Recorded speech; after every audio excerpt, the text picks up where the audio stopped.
You're listening to The Head Trash Show with the founder of Head Trash, Alexia Leachman. Head Trash is the home to the new and unique Head Trash clearance method that removes unwanted negative thoughts, feelings and emotions quickly and effectively so that you can achieve clarity, confidence and contentment in your life. Tune in every week as Alexia shares insights and simple strategies to help you create some headspace to experience confidence and clarity in your life and business. To find out how to clear your head trash quickly and effectively using our unique method, pop over to www.headtrash.co.uk to get our free download and subscribe for our free head trash clearance updates. And now for the show.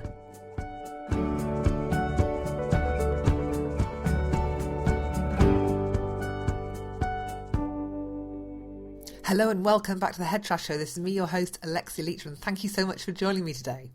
Now, before I dive into today's show, I just got a few things I just want to update you on because, as I mentioned during the last episode, or was it the one before, I got up to quite a bit while I hadn't been doing my podcasts, and certainly having a little daughter was one of them, but also developing lots of new things to bring to you as well.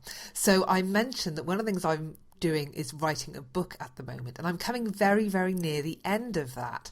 So I'm really pleased with myself because I've done 40,000 words, and I only started at the just the middle of November. So I'm super thrilled that I've managed to get 40,000 words done, and that's with a little newborn. So I'm just very, very lucky that she sleeps so well and she's so well behaved. And I think the fact that she sleeps through the night is what's enabling me to be completely focused in the day. If I was getting all those nighttime wake-ups, I don't think I'd be able to have managed 40,000 words by now. But I have, so I've really nearly come to the end. So I'll be letting you know more about that soon. And for those that might be interested in following the progress of the book, there'll be a website that I'm dedicating to the book that I'm currently putting into getting it launched and putting all the stuff into place at the moment. So those that are interested in following the progress of the book and keeping up to date as to where I'm at in terms of bringing it into the world, then I'll share with you the web address and all the details in the next few weeks. And the other thing I wanted to update you on as well were the Head Trash events. I'm going to be launching some new dates for some of our Head Trash clearance events this year. So if you're interested in coming along to an event, a weekend event where you can learn more about clearing your head trash, so using the 5-step process, getting some real clearance done with me there helping you to clear some stuff, but really dedicate some focused time to really mastering the techniques so that you really sort of take ownership of your headspace and start reclaiming it once and for all, and really master the tools so that you can sort of just be happy and content in your own mind and all the benefits that come from clearing your head trash. Maybe you're struggling using our 5-step process and you think, you know what, it'd be really useful if I could just pick Alexia's brains. Well, now you'll be able to do that. So there'll be some dates coming very soon around the UK for some head trash clearance weekends. And also for those of you that want to use reflective repatterning as part of maybe your coaching business or your therapy business, then there will also be some training dates as well for those that want to learn how to use reflective repatterning. So keep an eye out for those dates. They'll be coming on the website, hopefully in the next few weeks. So that's a little bit of what's going on behind the scenes here at Head Trash. And to be honest, there's quite a bit more, but I don't want to sort of completely go overboard at this stage, and I'll be sharing more about what else we're up to over the coming podcasts in the next few weeks. But back to today's show. Now today, I must admit, I'm going to borrow a little bit from my other role that I play, which is that of a personal brand and reputation coach, and talk about something that I think is really quite relevant when it comes to clearing our head trash and becoming a lot clearer about who we are and what's going on in our heads. And what I want you to do, or at least consider, is reinventing yourself. Now, I get that you might think that's a little bit of a big ask, but what I'm not asking you to do is to change your hair, your outfits, your look, your job, your work, your friends. No, you don't have to do any of those things. What I'm inviting you to do instead is to reinvent the inside. Reinvent how you express yourself and how you express who you are. Because sometimes when we just talk about who we are in a different way, that alone can help us to reinvigorate our relationships, the perceptions that we have. And by re-engaging with others in this way, by speaking to them in a different way, by expressing ourselves very differently, then this can bring about new conversations, new insights, new opportunities, new exciting things, new relationships. All sorts of newness can come into your life purely because you're choosing to express who you are on the inside differently on the outside, and maybe more accurately because you're actually taking some time to think about how you'd like to express yourself, rather than taking the lazy approach and just letting yourself use the same old language, the same old words, the same old phrases and the same old perspectives that maybe you've had for a number of years, if not decades. So that's what I want to invite you to do today. So I've got a few things that I think can help you to do that. So first of all, I want to invite you to change the language that you use. And I'm not saying go out and learn French or go out and learn Spanish and start talking to loads of people in those languages, not at all. Instead, I'm suggesting that I want you to learn some new vocabulary. So for example, when people ask you, how are you? What do you say? I bet you say, I'm fine. Don't we all? And often, let's face it, some people ask that question and they don't actually want to know the answer. So I'm fine is a perfectly great excuse, or it's a great answer to give them, because you know deep down they don't really want to know. But what I'm trying to get at here is we can fall into the same habits in terms of vocabulary and in terms of language. So when somebody asks you how you are, what else could you be saying instead of I'm fine? Could you not be a little bit more specific? But also when you're feeling angry, when you're feeling low, instead of just pulling a face, are there words that you could put to that to really help to express how you're feeling to people and what you think? So I've got a few words to share with you today just to get some ideas going for you, because if we can inject a little bit more new emotional vocabulary into the words that we use, then, not only does it sound a little bit more engaging, we can get people more excited about what we're talking about, but also we can be expressing ourselves much more clearly. And when people understand that we're being a lot clearer with how we feel, we can create much stronger connections with people. And that can only be a really good thing. So for example, let me just throw some words at you. So for example, if you are feeling happy or fine, then why not sort of talk about feeling awesome or beautiful or brilliant or calm or clear in your thinking, or elated or ecstatic, or maybe you're feeling playful today and you want to be cheeky. Maybe you're feeling jubilant or joyful, maybe optimistic.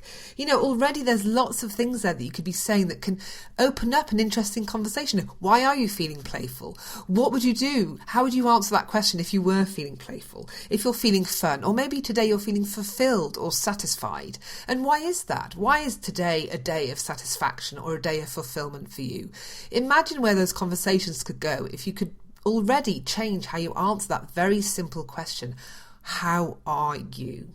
Now, okay, let's look at some more negative sides. What about if you are feeling angry? Instead of sort of pulling a face, you could be using words like cynical or blue or frustrated or furious or infuriated or jealous. There's all sorts of words there that can maybe give away exactly what you're feeling. And you don't have to deliver it with anger, but already just be a lot clearer in the kind of words that you're using, so that people are a lot clearer as to how you feel.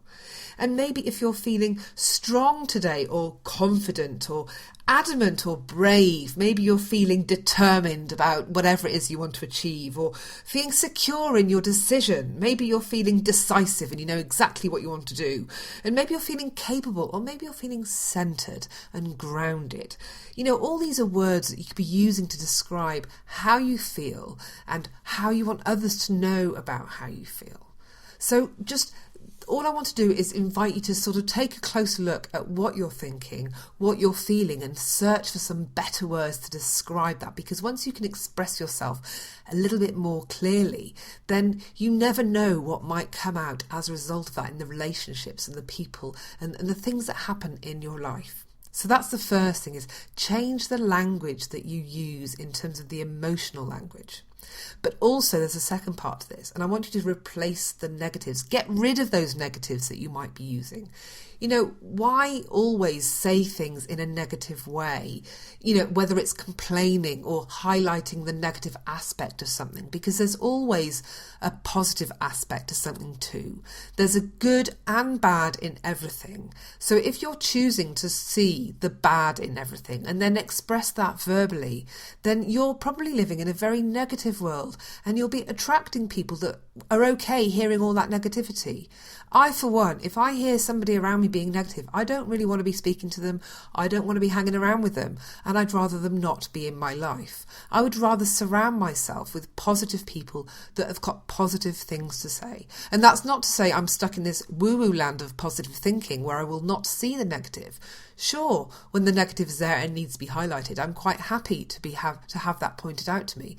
But I don't need to be surrounded by people who are constantly whinging and constantly seeing the negative in everything. So maybe you need to change your perspective, or maybe it is just a question of language, and to try and ditch the negatives, replace those with something more positive in your life, because you will start seeing the benefit in terms of your own life experience.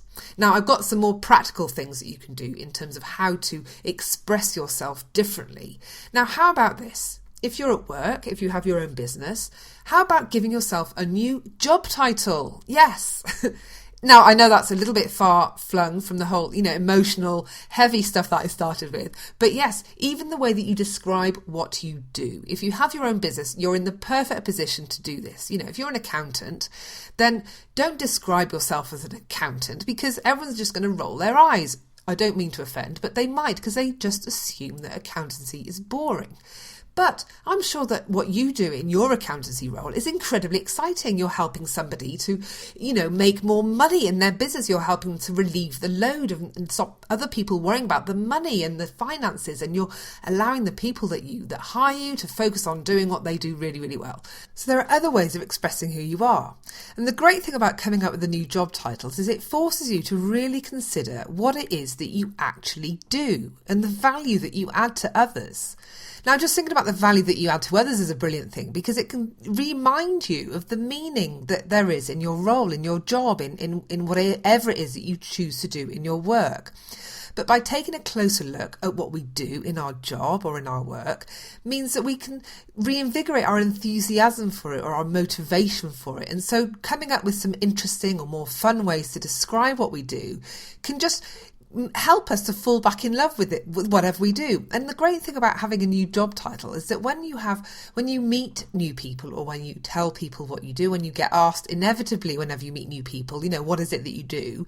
If you were to respond with your current job title, they might sort of, oh yes, that's interesting, look to the floor and then try and find something else to say. Whereas if you have your new exciting job title that really clearly communicates what you do and gives a little bit of the value that you add to others at the same time, then that other person can think, oh, well, hey, that sounds really interesting. Tell me more about your job. And you've got a really great conversation on your hands. They get to know a little bit more about what you do, about who you are, but also you're talking about your job. You start to feel a lot more positive about your work, and suddenly everything just feels a lot better. And all you've done is given yourself a new job title. It's so damn simple, it's ridiculous. So if you're in the workplace, speak to your line manager. Maybe you could have a team day where you all try and come up with new titles for yourselves. And certainly when you hand over business cards, then you have these interesting job titles on there. Then that can just make the whole work thing a lot more interesting, a lot more fun, and just sort of removes the day-to-day drudgery that some of us have fallen into in the work that we do. So why not give yourself a new job title? And finally, the last practical thing I want to share with you is very practical indeed, but certainly is worth doing if you're changing how you express yourself, and that's changing your bio. And what's your bio? Well, your bio is what's on your Facebook profile, your LinkedIn profile, your Twitter profile, your CV. It's wherever you describe who you are and what you do. And often we fall into habits. Maybe the last time we wrote our bio was years ago, but now in the time of online and digital, we have to think about writing who we are. So when I'm asking you to reinvent how you express yourself, I'm not just inviting you to think about how you do that verbally, but also in the written form. And that will be very, very clearly done in the online space. So, when was the last time you updated your LinkedIn profile? And what about your Twitter bio as well? So if you've given yourself a new job title, then shoehorn that into your LinkedIn profile, put it somewhere else so that people know what it is that you do, but just give it a little bit of a refresh. So what can you be doing to update your bio? Well, one thing to help to build a better connection with the people that are reading about who you are, because that's what we want to do at the end of the day, is create stronger connections with other people. A great thing, if you've got your own website and you write a bio on your own website, then write it in the first person. Do not write it in the third person, because that just creates distance for the reader to connect to you. And they don't, at the end of the day, how many people have got other people writing bios for their personal websites? Only the really, really minted, loaded people. At the end of the day, if it's your personal website, it's obvious that you have written it. So don't BS the world and make it look like you've got somebody writing your web copy. Write it yourself. Create that personal connection with people. Again, on your LinkedIn profile, write it in the first person. The only time that your bio should be in the third person is maybe on if you do talks at conferences or on the company website and that kind of thing. But really, you need to be writing in the first person because that creates connection. And another great thing for your bio is to get some storytelling in there. Really sort of, that emotional language I was inviting you to start adding to your vocabulary at the beginning. Get some of that in your bio, really connect using emotions and stories to get interest and get people to want to connect with you. But remember, don't show off. Nobody likes a show off. So yeah, sure, talk about all that great stuff that you do. Use that emotional language, but don't show off because that'll just turn people right off. But remember, when you're writing your bio, also remember to share your human side. It's okay to talk about your failures and your vulnerabilities because again, that is going to help to build connection with the people that are learning more about you. So don't forget to include aspects of your personal life, your passions, your hobbies, your inner geek, your guilty pleasures. All these things are going to help people to build a connection with you and also reveal a little bit more about what's going on inside. So, at the beginning of this episode, when I said, want to reinvent yourself, but really it's about reinventing how you express on the outside what's going on the inside. And maybe how you express yourself on the outside up until now has been it's not really revealed the true you. And so this is an opportunity here to really start expressing yourself authentically and really enabling people to connect to the real you. And that means being human. That means using emotional language. That means using stories to get people to buy into what, using your past experiences and your stories of your vulnerabilities, your failures, as well as the things that you've achieved to really help people to understand who you are and to buy into you and to connect with you, love you, support you, whatever it is that you want people to do when you connect with them, even if it's just to be your friend, then whatever it is, then you need to start revealing the authentic you. And so I hope that some of the things I've shared with you today are some things that you can start using practically from tomorrow, from even right now, to start expressing yourself in a whole new way and invite a lot more change and opportunity in your life. So hopefully that's been a useful episode for you, and I look forward to speaking to you again next time. Bye for now.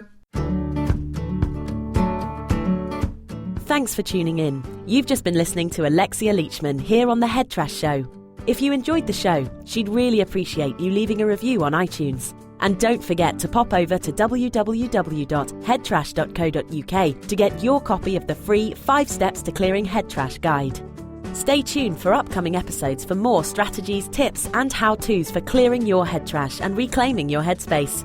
Until next time.